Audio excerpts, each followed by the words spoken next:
La serie que iniciamos hoy tiene un nombre particular. La hemos titulado Cristianismo Trend. Cristianismo Trend. Ahora, ¿qué quiere decir eso? Si usted se da cuenta, los colores y todo sugiere algo, ¿no? Sugiere redes sociales. Y es más, los que son más avisados se darán cuenta cuáles son los colores de qué cosa, porque hasta colores son, ¿no? Ahora, ¿a qué nos referimos cuando hablamos del cristianismo trend? Primero empecemos con esa palabra. Es una palabra en inglés. Trend quiere decir tendencia. Un trend es aquellos asuntos que en las redes sociales tienen más atención, se miran más, que se habla de ellos y que se interactúa con ellos. Eso es un trend. De ahí hay un montón de trends en TikTok, los famosos bailes, ¿verdad? Que un montón de gente y uno mira a algunos viejitos bailando que dice uno, oye, ¿y aquí qué onda? Porque son para cipotes, pues. Pero ¿por qué se hacen ese tipo de cosas? Se hacen porque, y aquí está la clave, porque está de moda. Podríamos casi, no es lo mismo exactamente, pero podríamos relacionarlo, que lo trend es lo que está de moda. Lo que está de moda es lo que se mira mucho y atraen y uno mismo puede participar. Déjeme contarle una acción así. En el año 2014 surgió a las redes sociales un reto que se llamaba el reto del cubo helado, o en inglés el ice, ¿cómo se llama? Icebox Challenge. Ahora, ¿eso qué era? Se invitaba a la gente a que se filmara, se grabara, echándose encima una cubeta con agua helada y con hielo. Usted, no sé si usted lo vio. Yo también lo vi, no solo eso, lo hice. Porque uno de estos bichos de mis hijos me subió un video y reto a mi papá que me lo haga y lo hice. Ahora, ¿por qué lo hice? Si usted me pregunta por qué lo hice, sinceramente lo hice porque me retó. Creo que fue Juan, vos fuiste el que me retó, ¿no? ¿Cuándo no? Yo lo hice porque mi hijo me retó. Y todavía yo reté a alguien más, no me acuerdo ni a quién, creo que a Nelson, no me acuerdo a quién reté. El punto es este, yo no sabía lo que estaba haciendo. Después con el tiempo me enteré a qué se refería. Ese reto inició porque un exjugador de béisbol, que era el capitán del equipo de béisbol de su universidad, él padecía una enfermedad que se llama ELA, es esclerosis lateral amiotrófica. O también le dicen la enfermedad de Lou Gehrig, que es la enfermedad de un beisbolista muy famoso, del mejor equipo del mundo del béisbol, los Yankees de Nueva York. Únicos que han ganado 27 veces. No, eso ya es el fan que salió. Pero sí, la enfermedad se le llama la enfermedad de Lou Gehrig.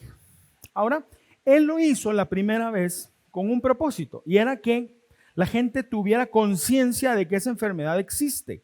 Porque para muchos de nosotros no sabíamos que esa enfermedad existía. Entonces él lo hizo para que la gente tomara conciencia de que esa enfermedad existe y que donara dinero a una fundación para la investigación de esa enfermedad y encontrarle alguna forma de cura, porque hasta hoy es una enfermedad incurable. Ahora, esa era la razón, pero yo lo hice porque a mí me retaron y me eché un cubo con agua helada, con hielo, y reté a otro que lo hiciera, pero yo lo hice sin saber por qué. Ese es el poder que tiene un trend, que tiene una idea que se muestra de esa forma. Ahora, cuando hablamos de cristianismo trend, ¿a qué nos referimos? Nos referimos a aquellas creencias que como cristianos nosotros tenemos, que las hemos adoptado de alguien o de otro lado y no sabemos exactamente si así son o no son. Y hay muchas de esas ideas o de esas creencias que realmente no son ni siquiera bíblicas, pero que nosotros decimos, y es más, desde púlpitos se enseñan como que fueran realmente palabra de Dios. Y de eso vamos a hablar. En esta serie, durante las siguientes semanas, vamos a abordar, hay muchos, pero vamos a abordar 4 versículos o 4 ideas, conceptos que se nos han enseñado y que nosotros hemos adoptado como ciertas, pero que realmente no son lo que nosotros pensamos que son. Y hoy iniciamos con la primera.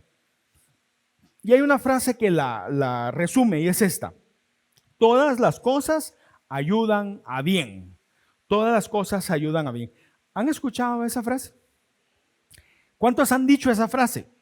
Yo lo he dicho, todas las cosas ayudan a bien. Ahora, ¿qué significa esa frase? ¿Qué significa? Cuando usted dice no, tranquilo, todas las cosas ayudan a bien, ¿qué es lo que le quiere decir a alguien? ¿Perdón? Todo pasa por una razón, ¿qué más? Todo lo que pasa nos ayuda. ¿Perdón? Aguanta un poquito más porque ya va a pasar. Marlene, ¿tú ibas a decir algo?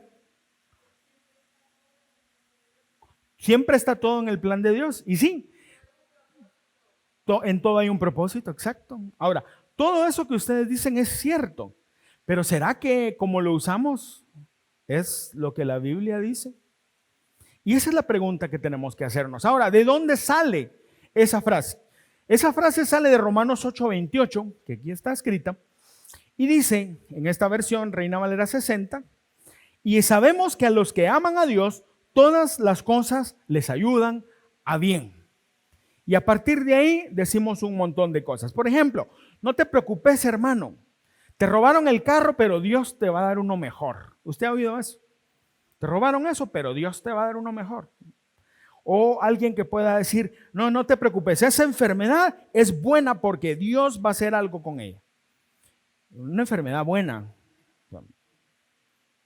O confíe, hermano, no se preocupe, mire, se murió su pariente, su esposo, su hija, lo que sea. Se murió su pariente, pero todo ayudará bien en su familia. Ahora, a veces decimos eso queriendo como consolar, pero realmente ¿será que eso consuela? Pero no deje eso. Eso no es lo peor. ¿Será que eso realmente es? Mire, ¿qué pasa cuando nosotros decimos no te preocupes porque todo va a estar bien y no está bien? Te robaron el carro y no tenés uno mejor. Es más, ni siquiera tenés otro carro porque el seguro no te lo pagó y te quedaste sin carro. ¿Y qué pasó entonces? ¿Ayuda o no ayuda para bien? O la enfermedad se complicó tanto y no solo el sufrimiento que una enfermedad trae, sino también los recursos de finanzas o financieros de la familia se van en la atención de una enfermedad terrible y todo está bien y todo está mejor. No está mejor. Entonces, ¿por qué te dicen que va a estar bien si no va a estar bien? O tal vez la muerte de un familiar, porque la idea que tenemos, todo pasa por una razón y todo va a estar bien. Eso decimos. Y entonces se muere una persona en nuestra familia. No solo el dolor que eso implica, sino también que nos damos cuenta que hay un montón de problemas financieros que se destaparon ahí porque la persona falleció. Y ahora nosotros los que quedamos nos toca resolverlos. ¿Será que eso es que está bien todo? ¿Será eso lo que quiere decir ese versículo? La pregunta aquí es, ¿qué pasó? ¿Por qué? Entonces lo primero que como eso, inclusive yo les decía, algunas cosas se enseñan desde los púlpitos. Lo primero que uno piensa es, yo no tuve fe. Si hubiera tenido suficiente fe, eso no hubiera pasado. Si hubiera tenido suficiente fe, entonces sí tendría un mejor carro que el que me robaron. Pero no tuve fe. ¿O será que a Dios yo no le importo? Porque yo miro que a Eu le va bien, yo miro que a Ricardo le va bien, yo miro que a Odir le va bien, pero a mí no me va bien. ¿Será que Dios tiene algo conmigo? ¿Qué es? O tal vez algo mucho más profundo. Y empezarse a cuestionar, ¿será que la Biblia no dice la verdad? Porque, y sabemos que los que aman a Dios, todas las cosas les ayudan a bien. Pero a mí no me ayudó a bien. Entonces, ¿será que la Biblia miente? ¿O será que Dios no tiene poder para cumplir sus promesas? Que Dios solo habla y no cumple. Esos son el tipo de cosas que pasan cuando nosotros usamos conceptos, ideas, o algunos lo elevan hasta doctrinas, que no tienen un fundamento bíblico. La pregunta correcta debe de ser esta: ¿estoy entendiendo correctamente lo que Dios dice en este pasaje? Esa es la pregunta. ¿Estoy entendiendo realmente lo que Dios quiso decir? ¿Qué le parece si leemos otra vez el pasaje? Pero esta vez completo, porque la primera vez no estaba completo. Ese concepto sale de un versículo incompleto, pero ahora leámoslo completo. Dice, y sabemos que a los que aman a Dios, todas las cosas les ayudan a bien, coma, y el resto. Esto es, a los que conforme a su propósito son llamados. Solo esa frase ya le cambió lo demás, ¿o no? Cuando nosotros agarramos un versículo o unas palabras de un versículo y sobre eso construimos una creencia, hay problema. Inclusive, solo agarrar un versículo sin considerar el contexto del versículo nos pone en la misma situación de peligro. Por eso el primer punto es este. El texto en su contexto. Eso parece un juego de palabras, ¿no? De hecho, hay alguien, no sé quién lo dijo, pero dijo esto. Cualquiera puede sacar un texto de su contexto para tener un pretexto. Y es cierto, es cierto. Ahora leamos este verso, pero en su contexto más inmediato, que es Romanos 8, versos del 26 al 30. Es un párrafo completo dentro del capítulo 8 de Romanos. Leámoslo, dice así, y de igual manera, el Espíritu nos ayuda en nuestra debilidad. Pues ¿qué hemos de pedir como conviene? No lo sabemos, pero el Espíritu mismo intercede por nosotros con gemidos indecibles. Mas el Espíritu, el que escudriña los corazones, sabe cuál es la intención del Espíritu, porque conforme a la voluntad de Dios intercede por los santos. Y ahora sí, versículo 28. Y sabemos que los que aman a Dios, todas las cosas les ayudan a bien. Esto es, a los que conforme a su propósito son llamados. Porque a los que antes conoció, también los predestinó para que fuesen hechos conforme a la imagen de su Hijo, para que Él sea el primogénito entre muchos hermanos. Y a los que predestinó, a estos también llamó, y a los que llamó, a estos también justificó, y a los que justificó, a estos también glorificó. Cuando lo leemos en su contexto, es diferente. Ahora, ¿qué es contexto? Vamos a aprender un poco de eso acá. El contexto, según el diccionario, es el conjunto de elementos lingüísticos que incluyen, preceden o siguen a una palabra u oración y que pueden determinar su significado o su correcta interpretación. Definición de diccionario. Pero el contexto en palabras simples es todo el tema que se está tratando alrededor de un asunto. Por ejemplo, ¿qué es cantar?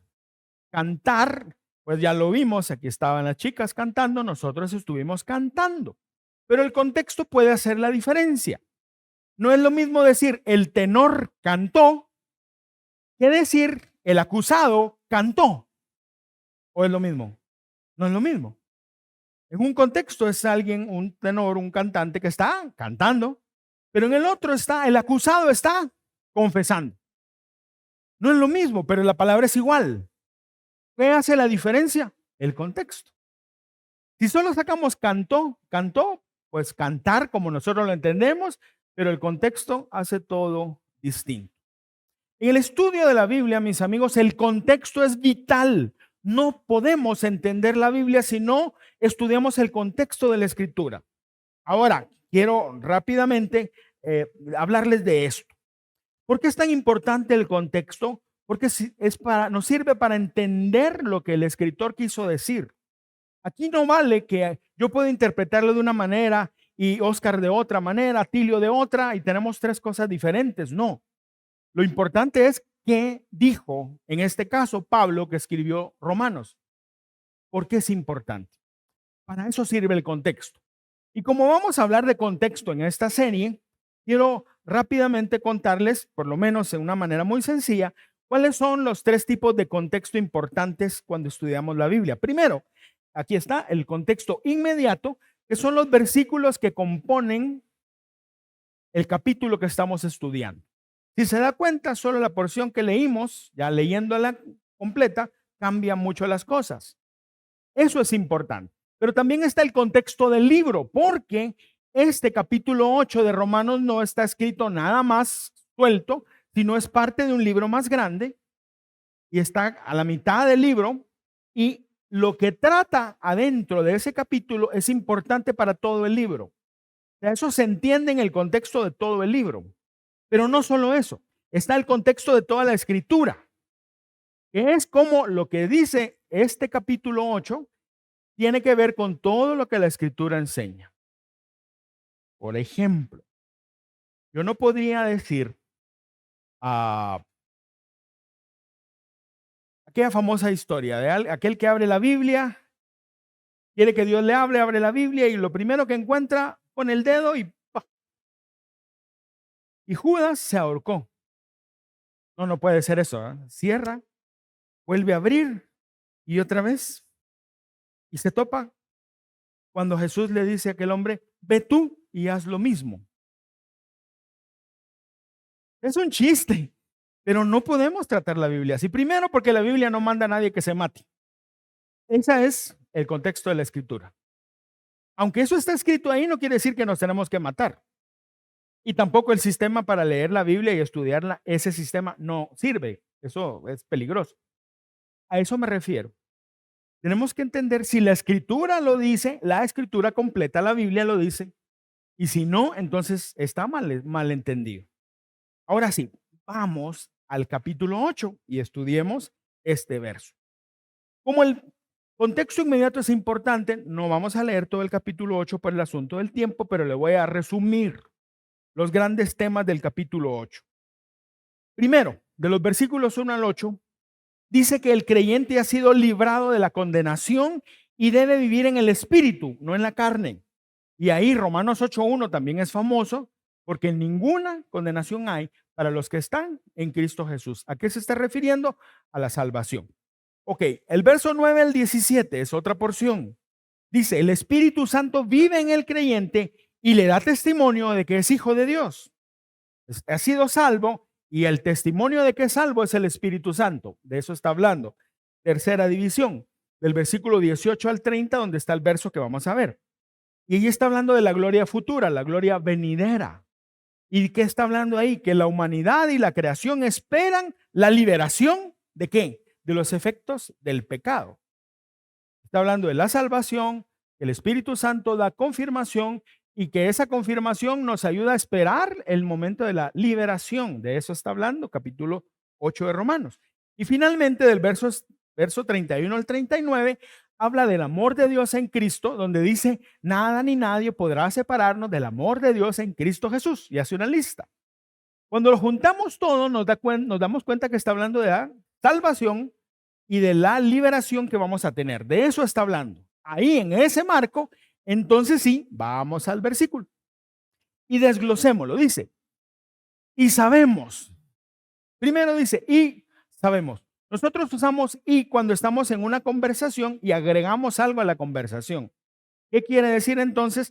Que este versículo está hablando de lo anterior, de la salvación, de la confirmación en Jesús, de la liberación. Entonces dice, y sabemos. Ahora, aquí es importante. Dice, y sabemos, y se está refiriendo a cosas que nosotros conocemos en contraste con otras que no conocemos y que están incluidas en ese capítulo. Versículo 26 dice que no sabemos pedir a Dios en oración lo que nos conviene. Eso dice ahí, lo acabamos de leer. Dice, se los voy a leer. Y de igual manera el Espíritu nos ayuda en nuestra debilidad, pues que hemos de pedir como nos conviene, no lo sabemos. Esta es una de las cosas que no sabemos. No sabemos lo que nos conviene, por eso es que no pedimos correctamente. Por eso hay oraciones que nosotros hacemos que si Dios las contestara nos perderían. Por eso no las contesta con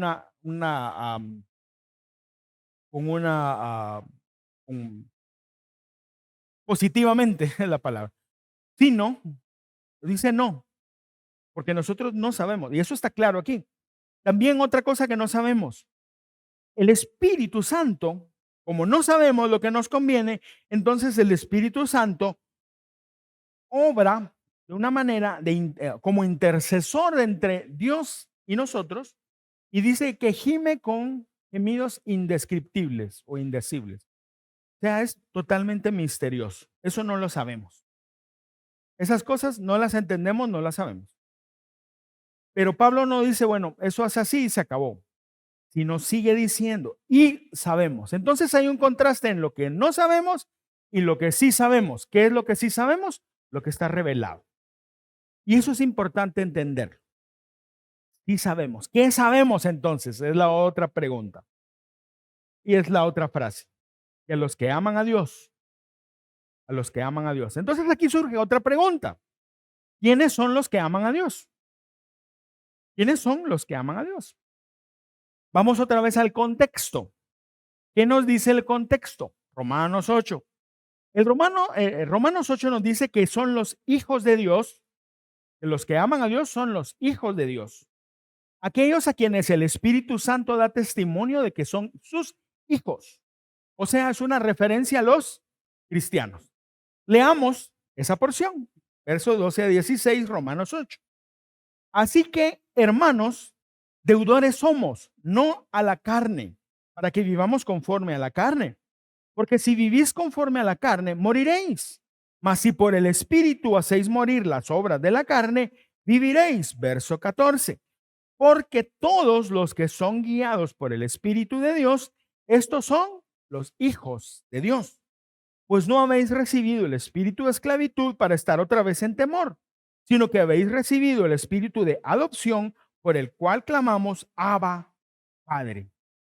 El Espíritu mismo da testimonio a nuestro espíritu de que somos hijos de Dios. Entonces, ¿a quién le está hablando?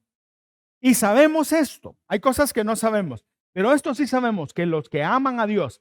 ¿Quiénes son los que aman a Dios? Los cristianos. Entonces, ¿está bien usar ese versículo para hablarle a alguien que no es cristiano? No, porque no está hablando de los que no aman a Dios. Y eso es importante entenderlo. Los que aman a Dios. Primera Juan 4:19 dice, si amamos a Dios es porque Él nos amó primero. Los que amamos a Dios somos los que hemos recibido el amor de Dios. Y como consecuencia de recibir el amor de Dios, nosotros le amamos a Él. ¿Y cómo lo amamos? Obedeciendo. Eso es. Los que obedecen a Dios son los que aman a Dios. Si se da cuenta, y empieza a tomar forma la idea. Y sabemos que a los que aman a Dios, o sea, los creyentes que aman a Dios porque Él los amó primero, y ahora sigue, todas las cosas les ayudan a bien. Esa palabra que se traduce como ayuda, en este pasaje es la traducción de una palabra griega que es sinergeo. Sinergeo, que significa trabajar junto a alguien, ayudar, colaborar, asistir o trabajar con alguien. En otras versiones hay una versión que dice, Dios hace que todas las cosas cooperen para bien. Ahora, ¿cuál es la idea de esa frase? La idea es esta, que Dios coloca las piezas en el lugar correcto y en el momento correcto para nuestro bien.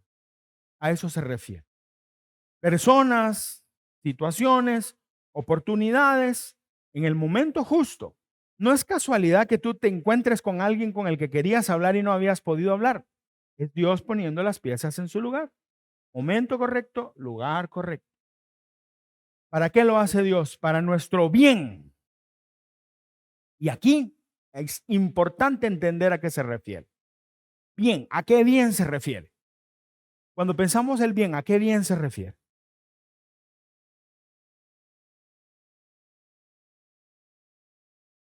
Para mí, el bien puede ser un carro nuevo, un mejor trabajo, un gran negocio, puede ser una buena oportunidad para la familia. Para mí eso es bien, hoy. Ahora, ¿será que a eso se está refiriendo la Biblia? Porque en español bien es bien amplio. Puede ser eso, puede ser cualquier otra cosa que para mí sea correcta. Pero en griego, en el idioma en el que fue escrito el Nuevo Testamento, es importante entender a qué se refiere. La palabra que utiliza a Pablo aquí cuando dice para bien es una palabra o es la palabra ágatos. Ágatos quiere decir cosas que son buenas en el sentido de beneficiosas, útiles, correctas o necesarias para un fin. Por ejemplo, echarle gasolina al carro porque yo voy a ir a vender un producto, es eso. Es necesario, es bien porque es necesario echarle gasolina al carro para poder cumplir un propósito. Si yo no le echo gasolina al carro, no voy a poder cumplir. Si yo solo paso a la gasolinera, le echo gasolina al carro para tener gasolina en el carro, eso es diferente. Está hablando de propósito, lo que es bueno para un propósito. Hay otra palabra, no es la que usa aquí Pablo, pero la otra palabra es caleo y quiere decir lo bueno en sentido de bello y agradable, algo que es bueno, que me conviene, que me satisface, eso es bueno. Entonces, Pablo no está hablando de un carro nuevo, no está hablando de trabajo nuevo, no está hablando de oportunidad o de un viaje, o no. Y no es que sea malo, pero este versículo no está hablando de eso. Está hablando de cumplir un propósito. Entonces, si vamos construyendo, estamos diciendo eso. Y sabemos que los creyentes que aman a Dios, todas las cosas las ha puesto Dios en su momento y su lugar para un propósito. Eso está diciendo. Ahora, la otra cosa es, otra pregunta importante es, ¿cuándo es ese bien? ¿Cuándo es ese propósito? Ahora, ese propósito, ¿cuándo se va a cumplir? Si nosotros pensamos como todo el mundo piensa que está hablando de cosas materiales, obviamente se tiene que cumplir ahora y mientras más rápido, mejor. Pero no está hablando de eso, sino está hablando de otra cosa. ¿De qué está hablando? ¿Cómo sabemos de qué está hablando? Vamos al pasaje, al contexto. Les voy a leer solo unas palabras de diferentes versículos de este pasaje. Primero, versículo 17. Dice, para que seamos juntamente con Él glorificados. ¿Somos glorificados ahora mismo? No. ¿Vamos a ser glorificados? Sí. Entonces está hablando de futuro, no está hablando de presente. Dice también que la gloria venidera ha de manifestarse. ¿De qué está hablando? El momento en el cual estemos, que Jesús Cristo venga por segunda vez y que nosotros estemos con Él por la eternidad. Otra vez está hablando de futuro. Versículo 19, que vamos a guardar, está guardando la manifestación de los hijos de Dios. ¿De qué está hablando? De lo mismo, de ese momento en el cual Jesús venga y que haya una nueva creación. Futuro. Versículo 21, dice que la creación está esperando ser libertada. Otra vez, ¿de qué está hablando? En el futuro. Versículo 23, dice que está esperando la adopción, la redención de nuestro cuerpo. ¿Qué está hablando? Futuro. Entonces no está hablando de un bien ya. Decirle a alguien, mira, no te preocupes porque el carro que te robaron, Dios te va a dar uno mejor, porque la Biblia dice que a los que aman a Dios, todas las cosas ayudan a bien, está equivocado. A menos de que vamos a usar carro en el cielo, que no creo, ahí tal vez. No está hablando de eso. Está hablando de futuro, la venida de Jesús y la resurrección de los santos. Pero todavía falta la última frase, que siempre se obvia. Y dice, esto es a los que de acuerdo a su propósito han sido llamados. Ok, a su propósito. ¿Propósito de quién? ¿De cada uno? No, propósito de Dios. Cuando entendemos lo que está diciendo el capítulo, entendemos que está hablando del propósito de Dios, no el mío. Ahora, dice algo más, dice que han sido llamados. La palabra que se traduce como llamado es kletos y significa llamado, oiga, para el cumplimiento de un oficio.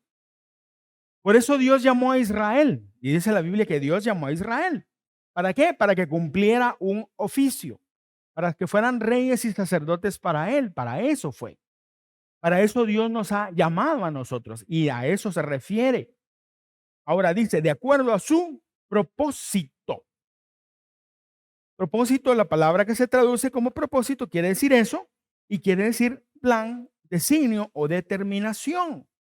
O sea, Dios me llamó a mí para un propósito. Aquí no está hablando de que a mí me llamó para ser pastor, de que a otro lo llamó para ser ministro de alabanza o misionero o para ser plantador de iglesias, no. Está hablando del propósito que todos tenemos en Cristo. Ahora, ¿cuál es ese propósito? Otra vez, contexto. ¿A qué nos llamó Dios? Leamos el versículo 29. Ese está aquí. Aquí está. Porque a los que antes conoció, también los predestinó. ¿Para qué? Y aquí está una de las dos claves. Primero, versículo 29 dice, yo creo que está más adelante solo el versículo. Porque a los que antes conoció. Ese porque es importante. Miren, nosotros muchas veces agarramos la Biblia y zoom, leemos ahí y entendemos lo que queremos entender y la cerramos. Pero las palabras son importantes porque relaciona este versículo 29 con el versículo anterior. Todas las cosas ayudan a bien a los que aman a Dios, a los que han sido llamados de acuerdo a su propósito. ¿Por qué? Aquí está la razón por la cual eso pasa. Dice, porque, y esa es la primera clave. Va hacia el propósito. Ahora, la segunda clave está aquí. ¿Para qué? Porque a los que antes conoció, también los predestinó. ¿Para qué? Aquí está hablando acerca de la razón, el objetivo. ¿Para qué? Fuesen hechos conformes a la imagen de su Hijo, para que Él sea el primogénito entre muchos hermanos. Entonces, ¿para qué nos llamó Dios? Para que seamos hechos a la imagen de Jesús. Eso es. ¿Por qué ayudan bien las cosas a los que aman a Dios? Porque son parte del propósito de Dios para que seamos como Jesús. ¿Está hablando de carros? No. ¿Está hablando de negocio? Tampoco. ¿Está hablando de viajes? Menos. No. Está hablando de salvación. De eso está hablando. Ese verso está hablando de nuestra salvación. Y refuerza la idea en los últimos versículos del capítulo, cuando dice que el amor de Dios, que nada ni nadie nos podrá separar del amor de Dios. Ni lo alto, ni lo profundo, ni lo presente, ni lo porvenir, ni los principados, ni las potestades, o sea, ni el diablo mismo nos podrá separar del amor de Dios que es en Cristo Jesús. A eso se está refiriendo. Ese es el propósito de Dios. Y eso está enseñado en las Escrituras, porque tiene que ser parte del contexto general de las Escrituras, ¿no? 1 Corintios 15:49 dice, y así como nos parecemos al primer hombre, o sea, tenemos forma humana como Adán, que fue sacado de la tierra, así también nos pareceremos a Cristo, que es del cielo, o sea, para que seamos hechos conforme a la imagen de Jesús. 2 Corintios 3:18, en la segunda parte, dice, y así como somos transformados en su imagen, cada vez con más gloria, este cambio viene del Señor, es decir, del Espíritu. Somos transformados ¿a qué? A ser un mejor hombre, como nos dicen muchas veces, sea la mejor versión de usted mismo. No. Que seamos más fuertes, más listos. No. ¿A qué nos está transformando? A que seamos como Jesús. ¿Y quién hace esa obra? La hace el Espíritu Santo, y es lo que la Biblia le llama la santificación. Ese es el proceso que todos pasamos, en el cual somos perfeccionados en el Señor desde que aceptamos a Jesús como nuestro Señor y Salvador hasta que estemos en su presencia. Y es un proceso en el cual vamos creciendo cada día. Ahora, sabiendo todo esto, ¿cómo podemos interpretar correctamente el versículo de donde se saca esa idea incorrecta? Podemos interpretarlo así. Romanos 8:28. Hay muchas cosas que no sabemos, pero lo que sí sabemos es que a los creyentes, los que aman a Dios, todas las cosas les serán útiles. Entre paréntesis, útiles formando dependencia a Dios, formando carácter, formando paciencia, formando humildad, etcétera. Para que Él, o sea, Dios, cumpla en ellos, en los que aman a Dios, o sea, los creyentes, su propósito, el propósito de Dios de hacerlos como Jesús, para estar eternamente en su presencia y nada ni nadie podrá impedirlo o arrebatarlos de su mano. Eso es lo que significa ese versículo. ¿Significa lo que nosotros pensamos o pensábamos antes que significaba? No. ¿Qué hace la diferencia? El contexto. Ahora, segundo punto. Ya teniendo claro esto, veamos lo que no dice el pasaje. Lo que no dice. Ahora, no dice que sea aplicable a todo el mundo. No es para todos. ¿Por qué? Porque yo no quiero. No. Porque dice con claridad que los que aman a Dios y los que aman a Dios son los hijos de Dios, o sea, los creyentes, los cristianos. ¿Y cómo sabemos eso? Porque el capítulo 8 nos dice que así es. Ok, ¿qué otra cosa no dice el pasaje? No dice, y esto es importante, que sea nuestro amor el que sostenga las promesas de Dios. Porque alguien podría decir, bueno, los que aman a Dios, yo voy a amar a Dios más para que esa promesa sea para mí. No, no funciona así. Eso va en contra de lo que la Biblia entera enseña. Porque la Biblia habla de gracia, no de obras. Los que aman a Dios son los creyentes, los que lo han recibido como su Señor y Salvador. Ya lo leímos. Segundo, no es por mucho amar al Señor, sino es por su gracia sobre nosotros. ¿Y cómo sabemos que tenemos su gracia? Porque nos predestinó, nos llamó y nos salvó. ¿Quién tomó la iniciativa? Dios, no soy yo. O sea, no es por mucho amor. Mi amor no sostiene las promesas de Dios. Aquí hay algo importante. Se nos ha enseñado que la fe es como una fuerza. Usted tiene que tener más fe y más fe y más fe. Y cuando tenga mucha fe, entonces Dios va a hacer lo que usted quiera. No es cierto. Eso es una enseñanza que no viene de la Biblia. Esa enseñanza es contraria a la palabra. La fe tiene que ver más con confianza que con fuerza. La fe tiene que ver con una paz sosegada, un corazón sosegado que descansa en Dios y confía en Dios más que con fuerza. Se nos ha enseñado que si yo tengo suficiente fuerza espiritual, y hasta así se dice fuerza espiritual, lo cual a saber qué es, porque la Biblia no enseña eso.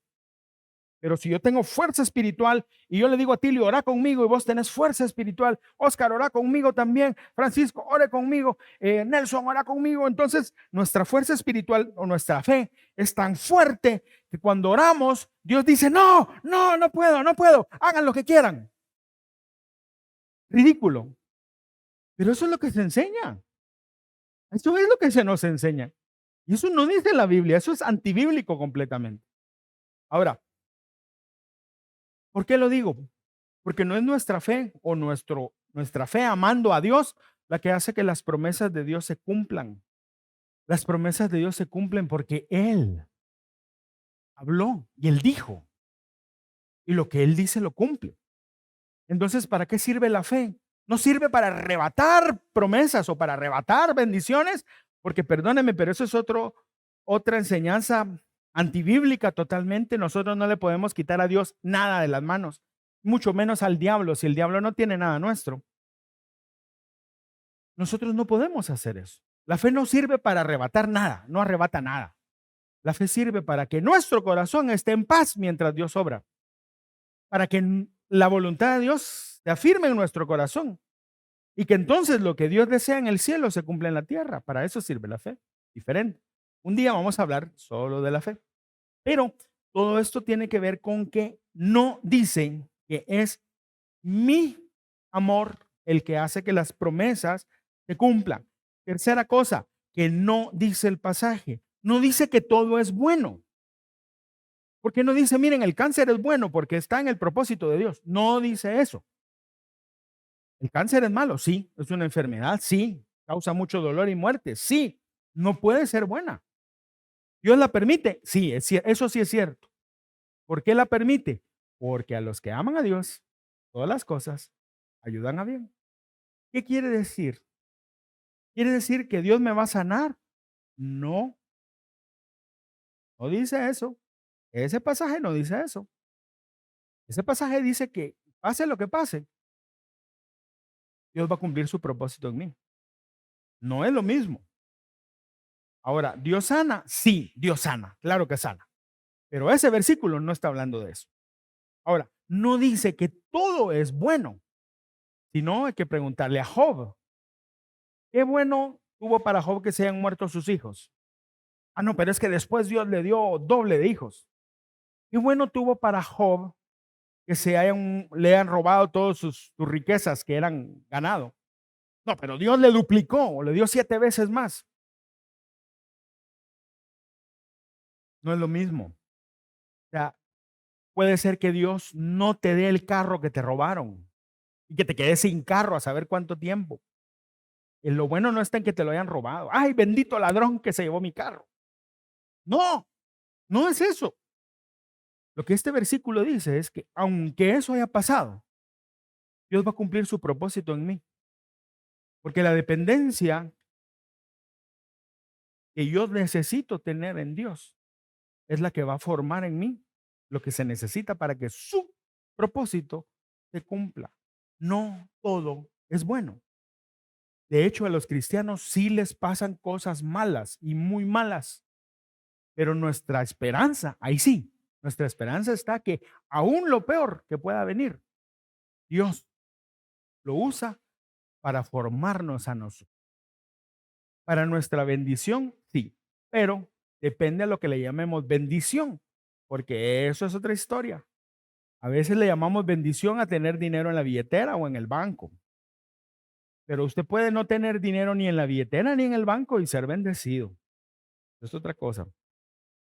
Ahora, ¿qué no dice Dios? Perdón, ¿qué no dice este versículo? No dice que Dios me va a dar lo que yo quiero, aunque tenga que sufrir un poco. Este versículo no es una versión cristiana o versión bíblica de no hay mal que por bien no venga. ¿Usted ha oído esa frase? No está diciendo eso. Por supuesto que si queremos hablar un poquito más, podríamos llegar a la conclusión, pero no está hablando de eso. Y tampoco puede decir, no está diciendo este versículo esto, que yo puedo vivir como se me dé la gana y Dios me va a arreglar los problemas. No está diciendo eso. Mira, hermano, es que si vos no te hubieras metido a ese negocio de esa manera tan loca como lo hiciste, no hubieras perdido todo ese dinero. No importa, pero Dios me va a bendecir. Dios me va a bendecir. No está diciendo eso. No está diciendo eso. Y aquí creo que es importante recordar, Dios no bendice cualquier estilo de vida. Dios bendice a los que lo honran. ¿Usted quiere que Dios lo bendiga? Hónrelo. Si usted no lo honra, perdóneme, pero no espere bendiciones de Dios. Eso es lo que dice la Biblia. Y este versículo no es una licencia para hacer cualquier cosa y que Dios nos arregle los líos. ¿Qué no dice? No dice que sea aplicable a todo el mundo, solo a los creyentes, que nuestro amor sea el que sostenga las promesas de Dios. No dice que todo es bueno, no dice que Dios me va a dar lo que yo quiero, aunque tenga que sufrir un poco. O sea, no hay mal que por bien no venga, no. Y no quiere decir que puedo vivir como se me dé la gana y Dios arreglará mis problemas. Entonces vamos al punto final, las conclusiones. ¿Qué conclusiones podemos sacar de este verso? Primera cosa, o antes de estas tres que yo tengo aquí, todas las cosas van a estar bien aplicado a todo el mundo y en cualquier circunstancia, es mentira, no es cierto. Esa es la primera cosa. O sea, eso es un ejemplo del cristianismo trend. Como lo ponen en tazas, todo el mundo lo pone en Facebook, lo ponen en Instagram y en TikTok te salen hablando y hasta bailando ese versículo, no quiere decir que sea correcto. Ya vimos que es correcto. Ahora vamos a las conclusiones. Primero, a las personas que aman y sirven a Dios, sí pueden sobrevenirles cosas malas. Ser hijo de Dios, ser creyente no es una exención de cosas malas sobre nuestra vida. Sí nos pueden pasar. Ahora, puede venir dolor, pérdida, sufrimiento, pero aquí está esto. Tenemos la firme convicción de que a pesar de todo, Jesús estará con nosotros siempre y el Espíritu Santo usará esos eventos para seguir formando en nosotros el carácter de Cristo. Eso sí dice, y eso es una gran promesa para nosotros. Segunda cosa, no debemos temer el sufrimiento, porque el Señor siempre nos va a sostener con su mano poderosa. Y dice, no lo leímos, pero y dice ese capítulo 8, y estoy convencido de que nada ni nadie podrá separarnos de la mano del amor de Dios que es en Cristo Jesús. Y eso es eso precisamente, nada nos podrá separar. Ahora, recordemos algo. Como está hablando el capítulo 8 de la salvación, y como dice que nada nos podrá separar, ¿a qué se está refiriendo? A la salvación. Miren, hay gente que vive siempre dudando, que si soy salvo, no soy salvo, que si hago esto voy a perder la salvación, que si hago lo otro voy a perder la salvación. Y entonces, y viven una zozobra completa porque no saben si son salvos o no son salvos. De hecho, Martín Lutero vivía así. De ahí fue donde salió todo lo que hoy nosotros le llamamos el movimiento de la Reforma. Pareciera ser que viene sobre nosotros una prueba tan grande que nos aparta de Dios, o una reacción nuestra tan grande que nos aparta de Dios. Y Pablo está diciendo aquí, no, podemos estar tranquilos. Sabemos que a los que aman a Dios, todas las cosas les ayudan a bien, aun las cosas más difíciles. Y eso es seguridad. Y eso nos lleva a la última conclusión. Tristemente, interpretar incorrectamente este versículo le quita a esa promesa su verdadera fuerza. La verdadera fuerza no está en que si me quitan el trabajo, Dios me va a dar otro mejor. La verdadera fuerza no está en que si me sacan de la casa, Dios me va a dar una mansión. No. Qué triste es que pensemos en esos términos de este lado de la eternidad. Esto se va a acabar, mis amigos. Usted puede tener 50 mansiones, pero esto cuando usted se muera no sirve de nada. ¿Qué es lo importante? Lo importante es lo que está después de la muerte, lo que está en el futuro nuestro. Eso es importante y eso no nos lo pueden quitar. Pero interpretar mal este versículo nos quita a nosotros del corazón el verdadero poder de esa porción. ¿Por qué?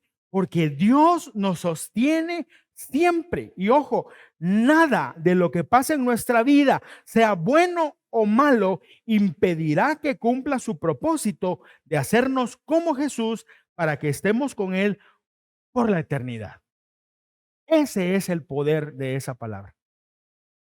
No es lo que tengo hoy o lo que me quitaron hoy, sino que yo puedo estar tranquilo porque el Dios que me llamó y que me salvó me va a llevar al final delante de su presencia. Y para estar en la presencia de un Dios santo, se necesita ser santo. ¿Y eso cómo se logra? ¿Con mucha fuerza nuestra? No, es la obra del Espíritu Santo de Dios. Así que amigos, les animo. Hay momentos en la vida que vienen y son terribles. Y alguien podrá decir, no, pero Dios nunca va a permitir que seamos probados en áreas donde no podemos triunfar. Le digo algo, mentira. Y por cierto, ese es el tema del próximo domingo. Dios sí te prueba en cosas que no puedes, no aguantas, no puedes. ¿Te querés morir? Sí, te querés morir, porque es demasiado. ¿Hay momentos así en la vida de un cristiano? Sí, hay momentos así. Pero lo glorioso es que aún en esos momentos, Dios los usa para formar en nuestro corazón lo necesario para que un día estemos en su presencia por toda la eternidad. A eso se refiere esa palabra. Quiero invitar a que se ponga en pie, por favor.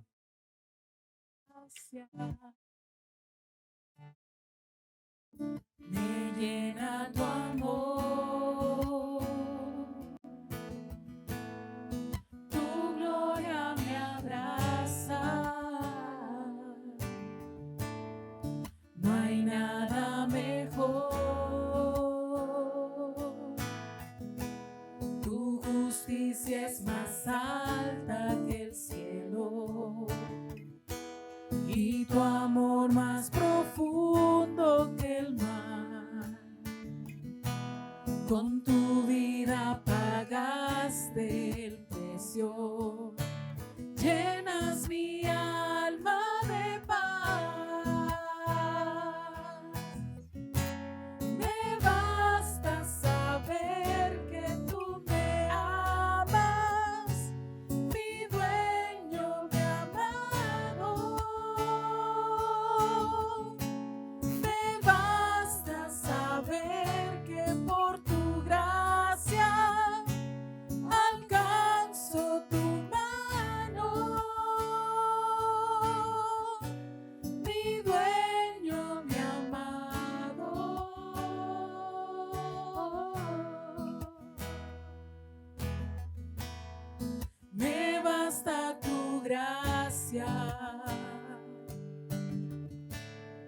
me llena tu amor, tu gloria me abraza, no hay nada mejor, tu justicia es más alta que el cielo y tu amor más profundo que el mar. Con tu vida pagaste el precio, llenas mi alma de paz. Me basta saber que tú me amas, mi dueño, mi amado. Me basta saber que por tu gracia alcanzo tu mano. Me basta saber que tú me amas, mi dueño, mi amado. Me basta saber que por tu gracia alcanzo tu mano, mi dueño, mi amado.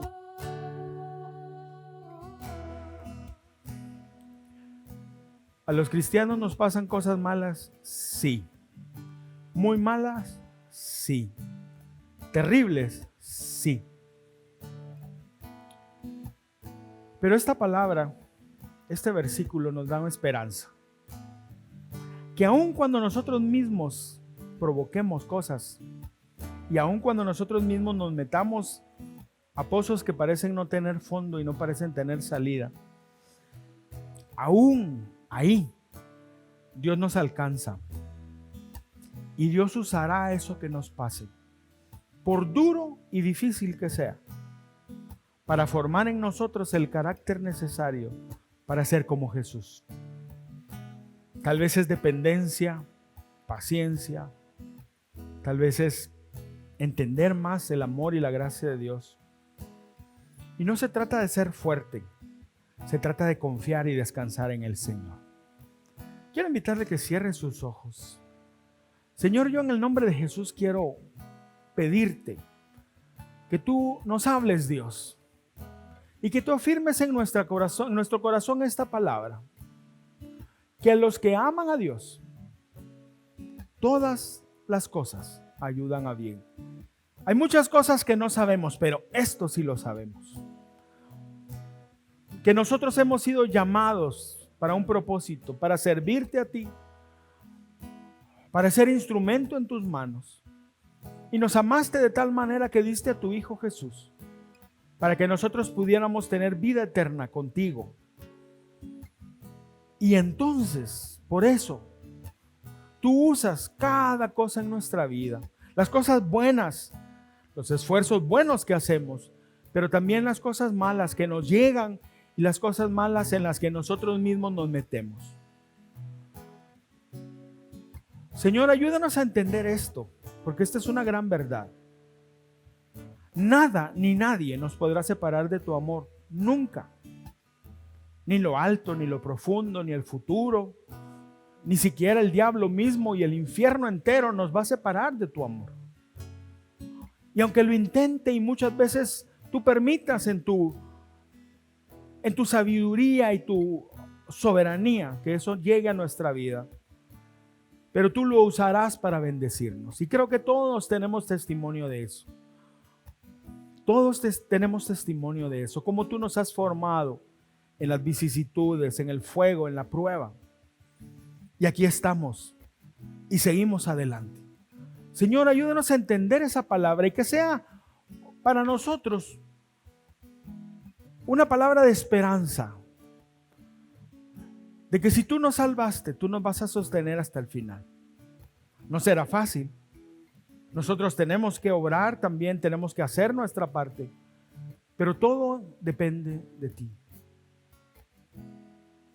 Ayúdanos a vivir así, Señor. Y ayúdanos a entender que nosotros ni siquiera sabemos qué pedir porque no sabemos el futuro. Pero Espíritu Santo, tú sí sabes. Ayúdanos a descansar en eso. Y a esperar que venga lo que venga a nuestra vida. No solo estarás con nosotros, sino vas a usarlo para bendición nuestra. Y esa bendición tiene que ver con el día en que estemos en tu presencia. Y mientras eso pasa, tú nos vas a sostener siempre, porque eso es lo que tu palabra dice. Afírmanos, Dios, y que sea tu gracia la que nos sostenga. Que sea tu amor el que nos guarde, Señor. Y que podamos vivir en paz. Y que todo lo que venga y que tengamos que enfrentar, enfermedades, dificultades en las finanzas, en la familia, dolor, inseguridad, lo que venga, nosotros podamos estar firmes en ti. Porque a los que aman a Dios, todas las cosas les ayudan a bien, a los que han sido llamados de acuerdo a su propósito. Gracias, Señor. Gracias, buen Dios, en el nombre de Jesús. Y quiero hacer una invitación. Si tú nunca has entregado tu vida a Jesús, y tú estás aquí, pero nunca le has entregado tu vida a Jesús, este es el momento oportuno. Si tú nos estás viendo otro día, estás viendo este mensaje, te hablo a ti también. Si tú nunca has entregado tu vida a Jesús, eso es lo más importante que debes hacer. Es lo más importante que tienes que hacer. ¿Y cómo lo haces? La Biblia enseña que nosotros podemos llegar delante del Señor y orar. Y quiero invitarte que ores conmigo y le digas al Señor, como nunca le has dicho: Señor, quiero pedirte que me perdones. Reconozco que he pecado. Reconozco que me esfuerzo por ser bueno, pero no me alcanza. Por eso te pido, Señor, que seas tú, Jesús, mi Salvador y mi Señor.